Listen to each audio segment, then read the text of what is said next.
Hello दोस्तों, आज हम इस कहानी के दूसरे भाग को सुनेंगे।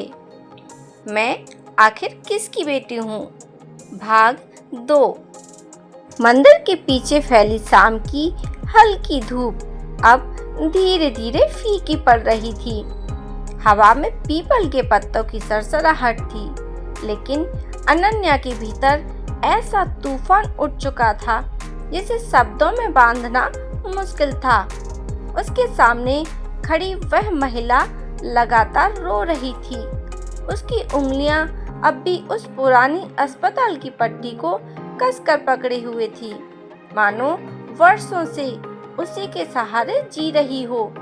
मेरा नाम मीरा चौहान है, उन्होंने धीमी आवाज में कहा, और पिछले 21 वर्षों से मैं सिर्फ एक सवाल के साथ जी रही हूँ, मेरी बेटी कहाँ है? अनन्या चुप रही, उसके पास कोई जवाब नहीं था। मीरा ने कांपते हाथों से अपने पर्स से एक छोटी सी डायरी निकाली। उसके पन्ने पीले पड़ चुके थे।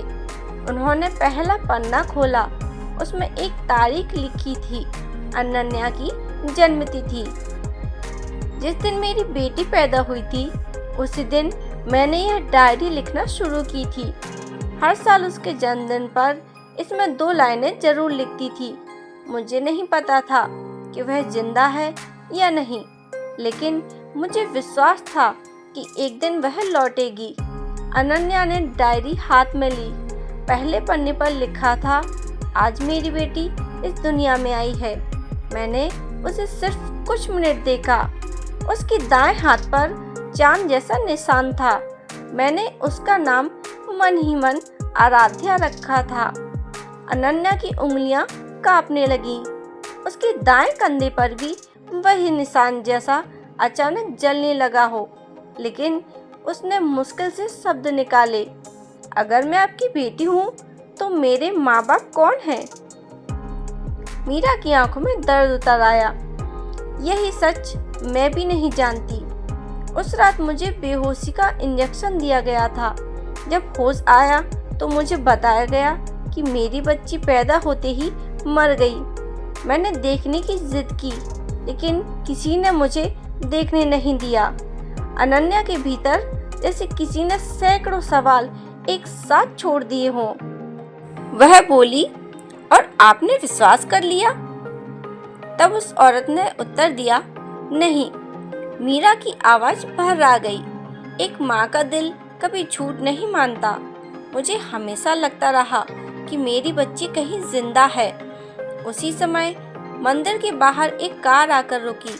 मीरा घबरा गई। मुझे जाना होगा, अभी किसी को हमारे मिलने का पता नहीं चलना चाहिए। उसने कहा, क्यों? क्योंकि कुछ लोग आज भी नहीं चाहते कि वह रात याद की जाए। यह कहकर वह जल्दी से कार में बैठी और चली गई। अनन्या देर तक वहीं खड़ी रही। रात को जब वह घर पहुंची तो उसने देखा कि पिता रमेश आंगन में अकेले बैठे थे। उनकी आंखें लाल थीं, जैसे कई रातों से ठीक से सोए न हो। बेटी, बैठो। अनन्या उसके पास बैठ गई। रमेश ने उसकी ओर देखा, फिर आसमान की तरफ देखते हुए बोले, कभी कभी इंसान सच इसलिए नहीं छिपाता कि वह गलत होता है, बल्कि इसलिए कि उसे डर होता है कि सच किसी अपने को उससे हमेशा के लिए दूर कर देगा। अनन्या का दिल जोर से धड़कने लगा। क्या पिताजी सब जानते हैं? वह कुछ पूछ पाती, उससे पहले ही रमेश उठकर अंदर चले गए। उस रात अनन्या ने पहली बार तय किया कि अब वह किसी भी कीमत पर पूरी सच्चाई जानकर रहेगी। अगली सुबह उसने पिता की पुरानी अलमारी की सफाई शुरू की। अलमारी के सबसे नीचे लकड़ी का एक छोटा सा बक्सा रखा था, जिस पर वर्षों से धूल जमी थी। बक्से में पुराने कागज, कुछ तस्वीरें और एक बंद लिफाफा रखा था। लिफाफे पर सिर्फ इतना लिखा था, अगर कभी अनन्या सच जानना चाहे तभी इसे खोलना। अनन्या की सांसें तेज हो गईं। उसने कांपते हाथों से लिफाफा खोला। अंदर सिर्फ एक पत्र था। लिखावट पिता रमेश की ही थी। बेटी, अगर तुम यह पत्र पढ़ रही हो तो समझ लो कि वह दिन आ गया है जिससे मैं हमेशा डरता रहा। हो सकता है मैं तुम्हारी नज़रों में दोषी बन जाऊं, लेकिन इतना याद रखना कि मैंने तुम्हें कभी अपनी बेटी से कम नहीं समझा। जिस दिन तुम हमारे घर आई थी उसी दिन से तुम मेरी दुनिया बन गई थी। अनन्या की आंखों से आंसू बहने लगे। पत्र आगे पढ़ने ही वाली थी कि बाहर से किसी के आने की आवाज़ सुनाई दी। उसने जल्दी से पत्र वापस लिफाफे में रख दिया। बाहर आकर देखा तो दरवाजे पर डाकिया खड़ा था। अनन्या जी के नाम रजिस्ट्री है। उसने हस्ताक्षर किए और लिफाफा खोलकर देखा। अंदर सिर्फ एक पर्ची थी। उस पर लिखा था, अगर सच जानना है तो आज रात 9 बजे पुरानी मिल पर अकेले आना, किसी को साथ मत लाना। नीचे किसी का नाम नहीं था। पूरा दिन अनन्या इसी सोच में डूबी रही। क्या यह जाल है या कोई ऐसा व्यक्ति है जो 21 साल से दबे सच को सामने लाना चाहता है। रात के ठीक 9 बजे वह चुपचाप घर से निकल गई। पुरानी मिल वर्षों से बंद पड़ी थी। टूटी हुई दीवारें, जंग लगे लोहे के दरवाजे और चारों तरफ पसरा सन्नाटा। अंदर कदम रखते ही उसे किसी के चलने की आवाज़ सुनाई दी। उसने कहा, कौन है? उसने धीमे से पूछा। अंधेरे में से एक बूढ़ा आदमी बाहर आया। उसके हाथ में एक पुरानी टॉर्च थी। डरना मत बेटी, मैं हरिशंकर हूँ। आप मुझे जानते हैं? तो मैं नहीं, लेकिन तुम्हारे जन्म की रात को जानता हूँ। अनन्या की धड़कन तेज हो गई। उस रात मैं उसी अस्पताल में चौकीदार था। तो आपको तो सब पता है। हरिशंकर ने गहरी सांस ली। सब तो नहीं, लेकिन जितना देखा उतना कभी भूल नहीं पाया। उन्होंने धीरे धीरे कहना शुरू किया। उस रात बिजली चली गई थी। अस्पताल में अफरा तफरी मची हुई थी। 2 बच्चियां पैदा हुई थीं। तभी 2 लोग पीछे के दरवाजे से अंदर आए। उनके साथ अस्पताल का एक वरिष्ठ कर्मचारी भी था। वे सीधे नवजात शिशुओं वाले कमरे की तरफ गए। मुझे लगा शायद डॉक्टर ने बुलाया होगा, लेकिन कुछ देर बाद जब वे बाहर निकले तो उनके हाथ में एक बच्ची थी और दूसरी बच्ची अंदर रह गई थी। अनन्या का गला सूख गया। क्या आपने किसी को रोका नहीं? मैंने कोशिश की थी, लेकिन मुझे धमकी दी गई। कहा गया कि अगर किसी से कुछ कहा तो मेरा पूरा परिवार बर्बाद कर दिया जाएगा। क्या आपने उन लोगों का चेहरा देखा था? हरिशंकर कुछ पल चुप रहे, फिर बोले, हाँ, उनमें से एक आदमी के दाएं हाथ पर शेर का टैटू बना था। वह चेहरा आज भी नहीं भूल सकता। क्या आप उसका नाम जानते हैं? नाम तो नहीं, लेकिन कुछ महीने पहले मैंने वही आदमी फिर देखा था। उसने पूछा, कहाँ? यहीं, इसी कस्बे में। अनन्या का दिल जैसे रुक सा गया। उसने पूछा, वह कौन है? हरिशंकर ने जवाब देने के लिए मुंह खोला ही था कि अचानक मिल के बाहर तेज ब्रेक लगने की आवाज आई। 2 गाड़ियां आकर रुकीं। कई लोगों के दौड़ने की आहट सुनाई दी। हरिशंकर का चेहरा सफेद पड़ गया। वह बोला, वे लोग यहाँ तक पहुँच गए। तब उसने पूछा, कौन लोग? जिन्होंने 21 साल पहले उस रात को दफन कर दिया था। उन्होंने जल्दी से अनन्या का हाथ पकड़ा। पीछे का रास्ता पकड़ो, अभी यहीं रुकी तो तुम सच तक पहुंचने से पहले ही गायब कर दी जाओगी। अनन्या कुछ समझ पाती उससे पहले ही मिल के मुख्य दरवाजे पर भारी कदमों की आवाज गूंजी। टॉर्च की तेज रोशनी अंधेरे को चीरती हुई भीतर तक आई और उसी रोशनी में एक भारी आवाज गूंजी, बहुत खोज लिया तुमने अपना अतीत, अब यहीं रुक जाओ। अनन्या ने पहली बार महसूस किया कि यह सिर्फ उसकी पहचान का रहस्य नहीं था, यह एक ऐसा षड्यंत्र था जिसे 21 वर्षों तक जिंदा रखा गया था।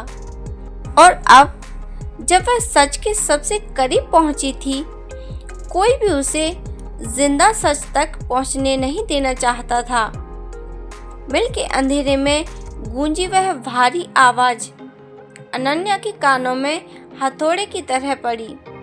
बहुत खोज लिया तुमने अपना अतीत, अब यहीं रुक जाओ। हरिशंकर ने बिना एक पल गवाए अनन्या का हाथ पकड़ लिया और उसे मिल के पीछे बने पुराने गोदाम की ओर धकेल दिया। भागो, पीछे मुड़कर मत देखना। अनन्या दौड़ने लगी। उसके पीछे तेज कदमों की आवाजें गूंज रही थी। टूटी हुई दीवारों के बीच से निकलते हुए किसी तरह मिल के पिछले हिस्से तक पहुंची। वहां एक जंग लगा लोहे का दरवाजा था जिसे हरिशंकर ने पहले ही थोड़ा सा खोल रखा था। वह बाहर निकल गई, लेकिन अगले ही पल उसे पीछे से हरिशंकर की दर्द भरी चीख सुनाई दी। आह! अनन्या के कदम वहीं रुक गए। दिल कह रहा था वापस जाओ, लेकिन दिमाग बार बार हरिशंकर की बात याद दिला रहा था कि पीछे मत देखना। वह कांपते हुए खेतों की तरफ दौड़ती रही। लगभग आधे घंटे बाद जब वह मुख्य सड़क पर पहुंची, तब जाकर उसकी सांसें कुछ सामान्य हुई। उसने तुरंत पुलिस को फोन करने का सोचा, लेकिन फिर रुक गई। अगर यह मामला सचमुच 21 साल पुराना था और इससे प्रभावशाली लोग शामिल हैं, तो बिना सबूत के कोई उसकी बात क्यों मानता? उस रात वह घर पहुंची तो देखा कि पूरे घर की बत्तियां जल रही थीं। माँ सुनीता दरवाजे पर खड़ी थी। उसने पूछा, कहाँ थी तुम? अनन्या ने पहली बार माँ की आंखों में सीधा देखा। माँ, आप मुझे सच कब बताने वाली थी? सुनीता का चेहरा उतर गया। कौन सा सच? वही जिससे आप और पापा 21 साल से डर रहे हैं। इतना सुनते ही उनके हाथ से पानी का गिलास गिर गया। उन्होंने कुछ कहना चाहा, लेकिन शब्द गले में ही अटक गए। उसी समय रमेश भी बाहर आ गए। उन्होंने अनन्या की हालत देखी। उसके कपड़े पर मिट्टी लगी थी और चेहरा डरा हुआ था। उन्होंने पूछा, क्या हुआ? अनन्या ने पहली बार पूरी बात बता दी। अस्पताल, मीरा चौहान, हरिशंकर, पुरानी मिल और वे लोग जो उसे रोकना चाहते थे।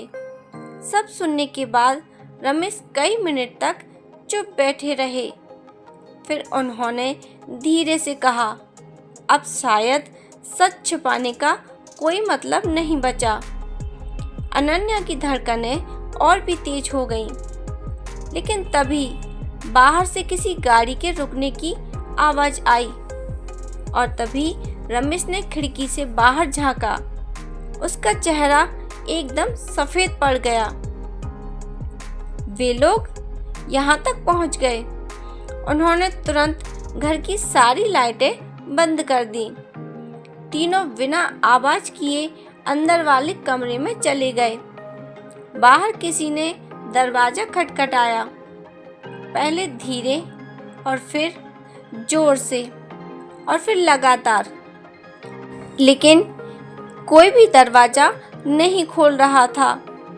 कुछ देर बाद आवाज बंद हो गई और तभी रमेश ने राहत की सांस ली।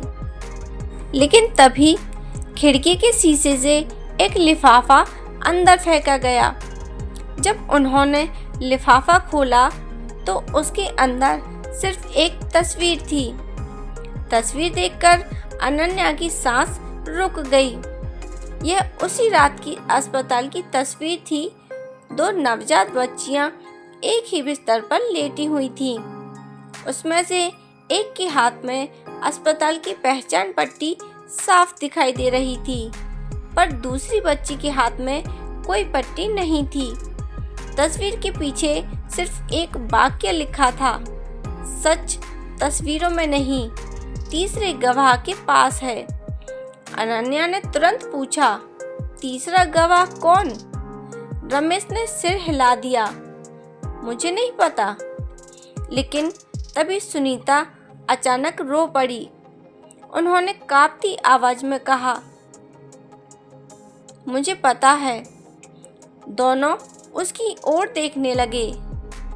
उस रात अस्पताल में सिर्फ डॉक्टर, नर्स और चौकीदार ही नहीं थे, एक महिला सफाई कर्मी भी थी। उसका नाम था कमला। वह अब कहाँ है? 20 साल पहले उसने नौकरी छोड़ दी थी। किसी ने कहा था कि वह राजस्थान चली गई, फिर कभी कोई खबर नहीं मिली। अनन्या को लगा जैसे एक नई कड़ी मिल गई हो। अगली सुबह वह कमला को खोजने का फैसला कर चुकी थी, और तभी किस्मत ने उसके लिए कुछ और ही तय कर रखा था। सुबह सुबह दरवाजे की घंटी बजी।